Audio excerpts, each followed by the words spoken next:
Well, g'day, I'm Greg Hunt. I was lucky enough to spend the bulk of my time at Peninsula from grade 2 in 1973 through to year 12 VCE in 1983. So at the moment I'm a professor at the University of Melbourne as what's called an honorary enterprise professor across the business school and medical school, as well as chairing Monash University's Mental Health Institute.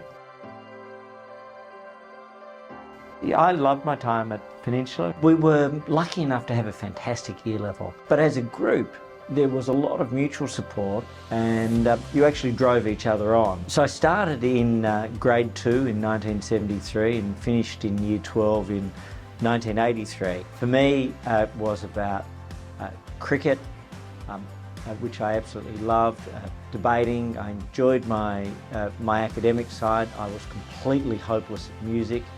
And running as well. I was a sort of an average runner and a reasonable cricketer, but debating and the academic were probably the strongest side, and those things in a way were a foundation very much for the rest of my life.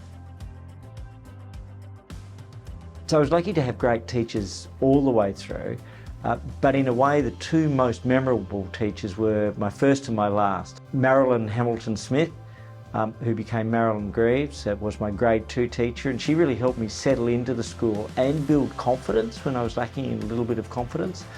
And then Hilary Aberatney was my year 12 mentor and had been an English teacher along the way.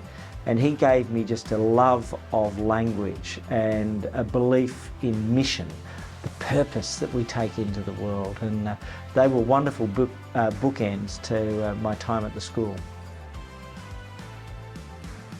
After I left Peninsula, I took a year off. I went to a kibbutz in Israel, and a number of us took a gap year.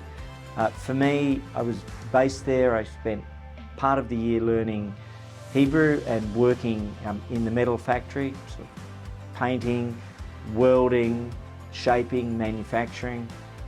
I then spent 3 months riding a bicycle around Europe, where I knocked on farm doors every night, and every night for 3 months people took me in.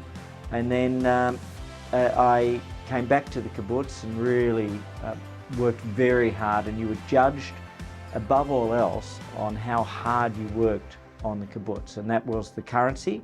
And that was a really powerful lesson, and it didn't matter whether you were working in the fields, if you were working in the kitchen, the dining room, if you were working in the metal factory or the olive pickling factory. It was all about the intensity and focus of your work. That was what was respected as much as anything on the kibbutz, and that was a great life lesson in working hard. And there were wonderful people. It was a multinational environment, and it gave me a great sense of the world that year, the time on the bike and the time in the kibbutz. And afterwards I attended Melbourne University and went through there, and was lucky enough to go from there on to Yale University as a Fulbright scholar. And both of those university experiences were about learning, but also about life, about engaging as much as possible in the life of the universities, in debating, in college, in cricket, in running, in the law faculty, and then similar things in America. And I remember playing for Yale against Harvard in the cricket match. It wasn't quite the football, but it was still a really nice thing to do. And to be part of an international team and to be part of an international faculty with people coming from around the world, and then paying it back by being a teaching assistant in international human rights, it was a wonderful thing.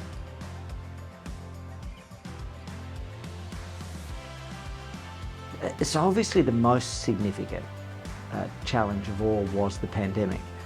And I remember being at a cricket match on a Saturday morning. My son was playing for Mount Martha against Balnarring, and the Chief Medical Officer at the time, Brendan Murphy, rang me and said, this disease has jumped to Beijing, and I think we're going to have to close the borders with China, and getting on the phone to the Prime Minister and talking about the unthinkable and the unimaginable.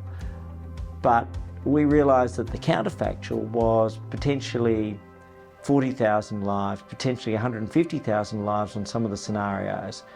And those decisions were based on not what we wanted to be the case, but what we believed was the likely course of events. And so the decisions we made, and in particular the structures we put in place during the pandemic, were probably the single most significant and important thing. The most enjoyable was being able to help with new medicines.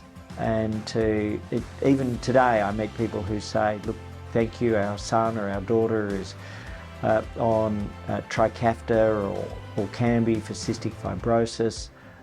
They might be on a targeted immunotherapy for pancreatic cancer or for some form of lung cancer, and these things are real and they're human, and meeting those patients and really driving to lift those medicines, that was always just a great joy and a privilege.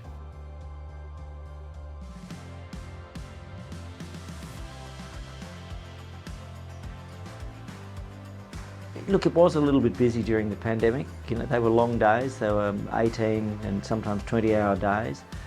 And for me, the two things that helped me get through it were the foundations that I learned at school of the family and friends, the values, the creative and the physical. The physical was an immensely important part. At least I was running or walking. And then secondly, the purpose or the mission. There could never have been a more important purpose where we faced a near existential threat to our lives and our livelihoods. And so those things provided the focus and the ability to focus. And I remember, each day thinking this is going to be a long while, but we just kept running, and we would wake up running. We would run through the day and we'd run right through, and then at night, finally, when I went to bed, I collapsed. I didn't have sleepless nights. I just had busy days. Yes, so this particular award came about